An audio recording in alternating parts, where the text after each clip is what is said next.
சுய இன்பத்தை நிறுத்தினால் ஆபத்தா?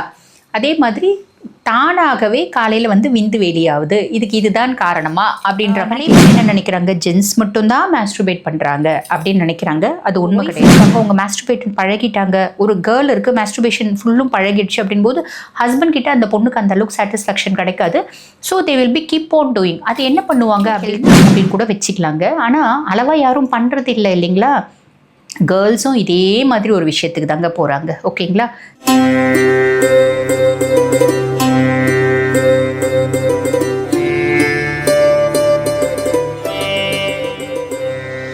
வணக்கம், நான் doctor Deepa Lalan, BHMS homeopathic physician. இன்றைக்கி நம்ம என்ன டாபிக் பற்றி டிஸ்கஸ் பண்ண போகிறோம் அப்படின்னா, ஒரு கேள்வி. அந்த கேள்வி வந்து அவங்க ரிப்பீட்டடாக கேட்டிருக்காங்க. அதாவது என்ன கேட்டிருக்காங்க அப்படின்னா, சுய இன்பத்தை நிறுத்தினால் ஆபத்தா? அதே மாதிரி தானாகவே காலையில் வந்து விந்து வெளியாகுது, இதுக்கு இதுதான் காரணமா அப்படின்ற மாதிரி கேட்டிருக்காங்க. பொதுவாக வந்து பாருங்கள், இந்த சுய இன்பம் மாஸ்ட்ருபேஷன் இது வந்து பார்த்தீங்க அப்படின்னா, நிறைய பேர் என்ன நினைக்கிறாங்க, ஜென்ஸ் மட்டும்தான் மாஸ்ட்ருபேட் பண்ணுறாங்க அப்படின்னு நினைக்கிறாங்க. அது உண்மை கிடையாதுங்க. அதாவது ஜென்ஸ் எந்த மாதிரி மாஸ்ட்ருபேட் பண்ணுறாங்களோ அதே மாதிரி மோர் தென் 50% ஆஃப் லேடிஸ் வந்து மாஸ்ட்ருபேட் அப்படின்றது பண்ணுறாங்க. இந்த 50% ஆஃப் லேடிஸ் கல்யாணம் ஆகாத பொண்ணுங்களா ஆனவங்களா அப்படின்னு கேட்டால் எல்லா ஏஜ் குரூப்ஸும் இருக்காங்க. இதுக்கு வந்து பாருங்கள், இந்த மாஸ்ட்ருபேஷன் அப்படின்றதுக்கே இந்த மாஸ்ட்ருபேட்டிங் டாய்ஸ் எல்லாம் விற்கிறாங்க. இது வந்து பாருங்கள், இந்தியன் கவர்மெண்ட் வந்து அந்த மாதிரி சைனா ஓரியன்ட் டாய்ஸ்லாம் வேண்டாம் அப்படின்னு பேன் பண்ணாலும் அதுக்கும் மேலே வியாபாரம் நல்லா ஓடிட்டு தான் இருக்குது. ஏன் அப்படின்னா, இந்த ஹாஸ்டலில் இருக்க பொண்ணுங்க, இது வந்து பாருங்கள், ஹாஸ்டலில் இருக்க பொண்ணுங்க மட்டும் சொல்ல முடியாது, தனியாக வந்து ஹாஸ்டலில் இருக்க பொம்பளை பிள்ளைங்க, அதே மாதிரி பாருங்கள் ஹஸ்பண்ட்னால் ஒரு சாட்டிஸ்ஃபேக்ஷன் கொடுக்க முடியாத ஹவுஸ் ஒய்ஃப்ஸு. ஹஸ்பண்ட் இருக்காங்க, எங்களுக்கு இருக்குது, பட் பியாண்ட் தட் எனக்கு செக்ஷுவல் இன்டெலிஜென்ஸ் ஜாஸ்தி இருக்குது, அந்த மாதிரி லேடிஸ் இருக்காங்களாங்க. இருக்காங்க எல்லா கேடர்லேயும் வந்து பாருங்கள், ஜென்ஸ்க்கு அதிகப்படியான காம உணர்வு இருக்கவங்களும் இருக்காங்க, லேடிஸ்க்கு அதிகப்படியான காம உணர்வு இருக்கவங்களும் இருக்காங்க. நம்ம வந்து பார்த்திங்கன்னா, ரீசெண்டாக நான் வந்து சோஷியல் மீடியாவில் ஒரு வீடியோ பார்த்தேன். அதில் வந்து அந்த ஒரு ஆக்ட்ரஸ், அந்த மேடமை அவங்கள கேட்குறாங்க, நீங்கள் சாப்பாடு இல்லாமல் இருப்பீங்களா இல்லை செக்ஸ் இல்லாமல் இருப்பீங்களா அப்படின்னு கேட்டிருப்பாங்க. அதுக்கு மேடம் என்ன சொல்லியிருப்பாங்க அப்படின்னா, அப்போ உங்களுக்கு கல்யாணம் கூட ஆகல, அவங்க சொல்லியிருப்பாங்க, சாப்பாடு இல்லாமல் இருந்துருவேன், செக்ஸ் இல்லாமல் ஒரு நாள் கூட இருக்க முடியாது அப்படின்றத அவங்க போல்டாக சொல்லியிருப்பாங்க. இப்போ நிறைய பேர் அதில் வந்து கீழே நிறைய கமெண்ட் எல்லாம் கொடுத்துருந்தாங்க அந்த பதிவில். இவங்களுக்கு இன்னும் கல்யாணம் கூட ஆகலை, இவங்களை கல்யாணம் பண்ணிக்க போகிறவங்க எவ்வளோ பாவம் அப்படின்லாம் கொடுத்துருந்தாங்க. ஆனால் பொதுவாக வந்து பாருங்கள், ஒருத்தவங்க தப்பு செய்கிறாங்க அப்படின்னா அவங்களுக்கு அது தப்பாக தெரியல, அது அவங்களோட இஷ்டம், அவங்களோட பர்சனல் லைஃப். அடல்ட்ஸ் வந்து அவங்களோட வாழ்க்கையை அவங்க தானங்க முடிவு பண்ணணும். ஓட்டு போட்டு தலைவனே வந்து தேர்ந்தெடுக்கிற ஒரு உரிமை இருக்குது அப்படின் போது அவங்க வாழ்க்கையை வாழறதுக்கு உரிமை அவங்களுக்கு இருக்குது. நம்ம அதை கமெண்ட் பண்ணக்கூடாது.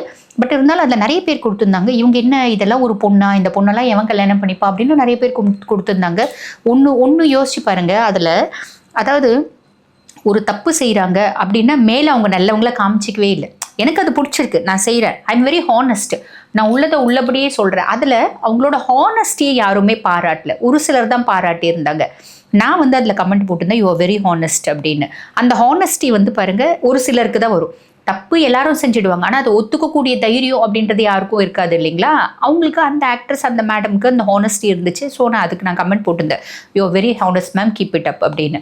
ஸோ இந்த மாதிரி இது வந்து பாருங்கள், இப்போ நிறைய பேர் வந்து பாருங்கள், இந்த மாஸ்ட்ருபேஷனை பற்றி இது செய்யலாம், இது பண்ணலாம், இது வந்து ரொம்ப வரவேற்கக்கூடியது, இதனால் உங்களுக்கு மனசு சந்தோஷமாகும், ஆரோக்கியம் மேம்படும், இப்படி நல்லா சோஷியல் மீடியாவில் நானும் நிறைய வீடியோஸ் பார்க்குறேங்க. உண்மை என்ன அப்படின்னா, நிறைய டாக்டர்ஸ் வந்து இது செய்யும் போது நம்மளுக்கு வந்து ஹாப்பி ஹார்மோன் செக்ரேட் ஆகுது. உண்மைதாங்க, அது வந்து இல்லைன்னு நான் சொல்ல கிடையாதுங்க. பொதுவாகவே வந்து பாருங்கள், இந்த மாஸ்ட்ருபேஷனில் நம்ம செய்யும்போது நம்மளுக்கு ஹாப்பி ஹார்மோன் செக்ரேட் ஆகும் அப்படின்றதெல்லாம் உண்மைதாங்க. ஆனால் அதையும் மீறி ஒரு உண்மை இருக்குது. அது என்னன்னாங்க, நம்ம அதுக்கு அடாப்ட் ஆகிடுவோங்க. நம்மளால் ஒரு ஹஸ்பண்ட் இருக்காங்க, அவங்க மாஸ்ட்ருபேட் செய்கிறாங்க அப்படின்போது ஒரு ஒய்ஃப் கிட்ட அந்தளவுக்கு உங்களுக்கு சாட்டிஸ்ஃபேக்ஷன் கிடைக்காது. ஒரு ஒய்ஃப் இருக்காங்க, அவங்க மாஸ்ட்ருபேட் பழகிட்டாங்க, ஒரு கேர்ள் இருக்குது மாஸ்ட்ருபேஷன் ஃபுல்லும் பழகிடுச்சு அப்படின்போது ஹஸ்பண்ட் கிட்ட அந்த பொண்ணுக்கு அந்தளவுக்கு சாட்டிஸ்ஃபேக்ஷன் கிடைக்காது.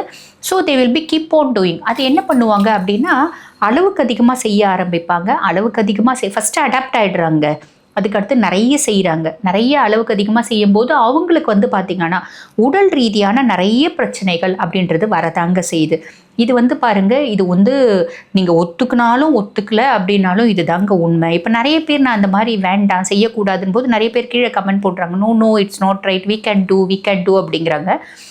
இது அதுக்கு மேலே அதுக்கப்புறம் நீங்கள் செய்கிறீங்க அப்படின்னா உங்களோட ஆப்ஷன் தான். நான் வந்து பாருங்கள், என்னோட 14 வருஷம் கிளினிக்கல் ப்ராக்டிஸில் எத்தனையோ பேஷண்ட்ஸ் பார்த்துருக்கேன், எத்தனையோ கேர்ள்ஸ், எத்தனையோ பாய்ஸ் பார்த்துருக்கேன். நல்லா படிச்சிருப்பாங்க பிள்ளைங்க, நல்லா வந்து அப்பா அம்மா படிக்க வச்சுருப்பாங்க, நல்ல ஒரு கௌரவமான குடும்பத்தில் பிறந்திருப்பாங்க. இந்த மாதிரி மாஸ்ட்ருபேஷன் எக்ஸஸாக பண்ணுறதுனால அந்த பிள்ளைங்க என்ன வருவாங்க அப்படின்னா ஒரு சைக்காட்ரிக் இல்னஸோடு வருவாங்க. எனக்கு வாழ பிடிக்கல மேடம், இதுதான் வாழ்க்கையா, எனக்கு வெறுப்பாக இருக்குது அப்படின்னு சொல்கிற பிள்ளைங்க எத்தனையோ பேரை நான் பார்த்துருக்கேங்க. ஸோ அந்த மாதிரி எப்பயுமே வந்து பாருங்கள், வாழ்க்கையில் ஒரு பிடிப்பு அப்படின்றது இருக்கணும், வாழ்க்கையில் ஒரு அர்த்தம் அப்படின்றது இருக்கணும். எல்லாமே வந்து ரொம்ப சாதாரணமாக, ரொம்ப சுலபமாக இந்த ரிலேஷன்ஷிப்பு, லிவ்இன் இதெல்லாம் வந்து பாருங்கள், அதனால தான் வந்து பாருங்கள் கல்யாணத்துக்கு முன்னாடியே ரொம்ப நாள் ரொம்ப வாழ்ந்துடுறாங்க, பிடிக்காம போயிடுது. எல்லாமே வாழ்ந்துட்டோம், உங்ககிட்ட என்ன உங்ககிட்ட இருக்குது எனக்கு பிடிக்கல, அந்த மாதிரி ஒரு மனநிலைமைக்கெலாம் வந்து பார்த்திங்கன்னா இந்த மாதிரி எப்படினாலும் வாழலாம் அப்படின்ற ஒரு வாழ்க்கை தாங்க காரணமாக இருக்குது.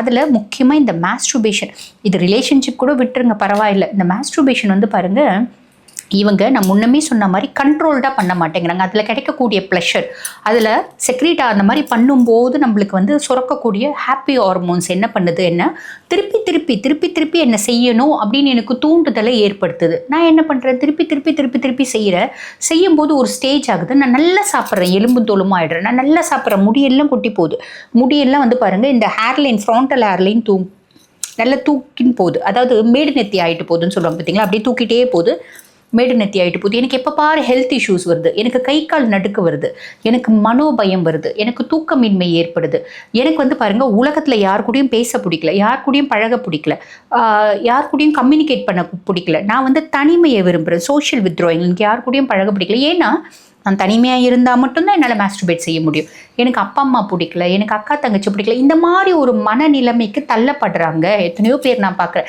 இது நீங்கள் கூட பாருங்கள், உங்கள் வீட்டு பக்கத்தில் இல்லை உங்கள் வீட்லேயே பிள்ளைங்க இருக்குது அப்படின்னா இந்த மாதிரி ஒரு கான்சிக்வன்சஸை அவங்க ஃபேஸ் பண்ணுவாங்க. சரி ஓகே, என்ன நம்ம சொன்னாலும் சிலர் கேட்க மாட்டேங்கிறாங்க இல்லையா, நோ இட்ஸ் வெரி குட், அது வந்து ரொம்ப ஹெல்த்தி அப்படின்றவங்களுக்கு நம்ம என்ன பண்ண முடியும் இல்லைங்களா. இது அளவாக பண்ணால் அது ஹெல்த்தி அப்படின்னு கூட வச்சுக்கலாங்க. ஆனால் அளவாக யாரும் பண்ணுறது இல்லை இல்லைங்களா. கேர்ள்ஸும் இதே மாதிரி ஒரு விஷயத்துக்கு தாங்க போகிறாங்க, ஓகேங்களா. சரி, அதுக்கப்புறம் இவங்க கேட்டிருக்காங்க பார்த்தீங்களா, காலையில் எழுந்திரிச்சோடனே விந்து வெளியே வந்துடுது. அது வந்து பாருங்கள் பெருசாக நம்ம பயப்பட வேண்டியதில்லை. பொதுவாக இந்த செமன் ட்ரிப்ளிங் இருக்குது அப்படின்னா கூடங்க எக்ஸசிவ் செக்ஷுவல் தாட்ஸ்னால, அது யூஸ்வலாக செக்ஷுவல் தாட்ஸ், எக்ஸசிவ்னு கூட நம்ம சொல்ல வேண்டியதில்லை, ஒரு சாதாரண செக்ஷுவல் தாட்ஸோடு நம்மளுக்கு செமன் ட்ரிப்ளிங் இருக்குது. அதாவது நைட் வந்து நான் தூங்கும்போது எனக்கு ஒரு கனவு வருது, அதில் வந்து பார்த்திங்கன்னா ரிலேஷன்ஷிப் இருக்க மாதிரி ஒரு ரொமான்டிக்கான கனவு, ஏதோ ஒரு இந்த மாதிரி கனவு வருது, செக்ஸ் ரிலேட்டட் கனவு வருது அப்படின்னும் போது அந்த செமன் வெளியாகிறது நார்மல், கவலைப்பட வேண்டாம். எந்த கனவும் இல்லை, எந்த ஞாபகமும் இல்லை, ஆனால் தானாக விந்து வெளியாகுது, அப்போ அது அப்நார்மல். அப்போ நம்ம என்ன பண்ணணும் அப்படின்னா அதுக்கான மெடிகேஷன்ஸ் எடுக்கணும், அதுக்கான உணவு முறைகள் எடுக்கணும், தண்ணி நிறைய குடிக்கணும், பாடி ஹீட் இல்லாமல் மெயின்டைன் பண்ணிக்கணும், நம்ம ஒரு டாக்டரோட ஹெல்ப்பை நம்ம வந்து அணுகணும் அப்படின்னு சொல்லலாம். சரி, இந்த மாஸ்டர்பேஷனை நம்ம விட்டுட்டா ஆபத்தா அப்படின்னா ஒரே முட்டா விடக்கூடாது. இப்போ ஒருத்தவங்க இருக்காங்க ஒரு நாளைக்கு 3 முறை பண்ணுறாங்க அப்படின்னா ஒரு டாக்டரை போய் பாருங்கள். டாக்டரோட கைடன்ஸ் பிரகாரம் இப்போ ஃபார் எக்ஸாம்பிள் இப்போ எங்ககிட்ட வராங்க அப்படின்னு வச்சுக்கோங்களேன், ஒரு நாளைக்கு எத்தனை முறைமா மாஸ்டர்பேட் பண்ணுவீங்க அப்படின்னு கேட்டால் கேர்ள்ஸே வச்சுக்கலாம், நம்ம பாய்ஸ்கிட்டே போக வேண்டாம், கேர்ள்ஸ் சொல்கிற வார்த்தைகளே சொல்லலாம். மேடம் ஒரு நாளைக்கு ஒரு 5 முறை பண்ணுவேன் மேடம், ஒரு நாளைக்கு 4 முறை பண்ணுவேன் மேடம். இவ்வளோ தெளிவாக அந்த பிள்ளை பேசாது, பயந்து பயந்து பேசும், புரியுதுங்களா. அப்பா அம்மா வெளியே அமுச்சிடுவோம், ஆனாலும் அந்த பிள்ளை அப்படி தான் பேசும், சின்ன பிள்ளையாக தான் இருக்கும்.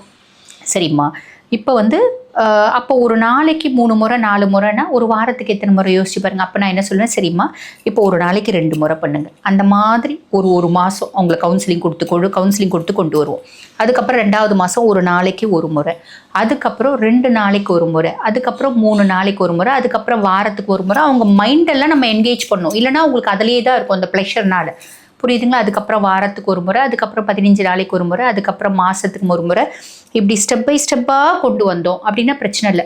அட் அ ஃப்ளெஜ்ட் அவங்களால விட முடியாது, அது ஆபத்துன்னு சொல்கிறத விட தே காண்ட், அவங்களால விட முடியாது. அவங்க வித்ட்ரா பண்ணிட்டாங்க அப்படின்னா அதில் சம் வித்ட்ராயல் சிம்டம்ஸ் அப்படிம்பாங்க. அதாவது நான் வந்து மாஸ்டர்பேஷனே பண்ணல, என் மனசு ஃப்ரீ ஆகிறதுக்கு நான் மாஸ்டர்பேட் பண்ணால் ஃப்ரீ ஆகுது, நான் என்னால் மாஸ்டர்பேட் பண்ண முடியல, அப்போ நான் பயங்கர டென்ஸ் ஆகிறேன், நான் சூசைடல் டெண்டன்சிக்கு போகிறேன், எனக்கு வாழ பிடிக்கல, நான் சாவணும்னு போகிறேன். இந்த மாதிரி இந்த போதையில் நம்ம பார்ப்போம் பார்த்தீங்களாங்க, அடிமையாகிறது. அதே மாதிரி தான் இதுவும் அடிமையாவாங்க. இதை ஸ்டெப் பை ஸ்டெப்பாக ஒரு டாக்டரோட கைடன்ஸ் பிரகாரம் நீங்கள் ஈஸியாக வந்து வெளியே கொண்டு வந்துடலாம். இதுலேருந்து வெளியே வந்துடவும் முடியும். இது வந்து பாருங்கள், நிறைய பேர் ஐயோ நான் மாஸ்டர்பேட் பண்ணிட்டேன், எனக்கு இப்படி ஆயிடுச்சு, எனக்கு அப்படி ஆயிடுச்சு, அப்படி பயப்படவும் வேண்டியதில்லை. ஒவ்வொருத்தரும் வந்து பார்த்தீங்கன்னா நிறைய பேர், இப்போ 100 பேர் இருக்காங்கன்னா அதில் 99 பேர் மாஸ்டர்பேட் பண்ணுவாங்க. இது வந்து நார்மல் விஷயம் தான். ஒரு சிலர் ரொம்ப நாள் அதை அடாப்ட் ஆகிடுவாங்க, ஒரு சிலர் கொஞ்ச நாள் அடாப்ட் ஆகி வெளியே வந்துடுவாங்க. அவ்வளோதான். ஆக ரொம்ப நாள் இது வந்து நம்ம மட்டும்தான் உலகத்திலே பண்ணியிருக்கோம், ஒரு பெரிய குத்தம் அப்படியும் பார்க்காதீங்க. இது ஒரு சாதாரண விஷயம். இதுலேருந்து வெளியே வர பாருங்க. இது சாதாரண விஷயம் தான், ஆனால் அது ஒரு சார்ட் ஆஃப் காம்ப்ளிகேஷன்ஸை ஏற்படுத்தும் அப்படின்றதுனால வெளியே வர பாருங்க அப்படின்றது சொல்கிற ஒரு டாக்டரோட கைடன்ஸ் பிரகாரம் ஈஸியாக வெளியே வந்துடலாம். அதே மாதிரி அந்த ட்ரிப்ளிங்க்கும் செக்ஷுவல் தாட்ஸோட ட்ரிப்ளிங் இருக்குது, செமன் வெளியே வருது, நம்ம யூரின் போகும்போது டாய்லெட் போகும்போது வருது அப்படின்னா பயப்பட வேண்டியதில்லை. செக்ஷுவல் தாட்ஸே இல்லாமல் வருது அப்படின்னா அதுக்கும் ஒரு டாக்டர் பார்த்து ப்ராப்பர் வைத்தியம் அப்படின்றது எடுத்துக்கோங்க. ஆக இந்த பதிவு உங்களுக்கு பயனுள்ளதாக இருக்கும்னு நினைக்கிறேன். இதே மாதிரி இன்னொரு பதிவில் உங்களை சந்திக்கிறேன். தேங்க்யூ.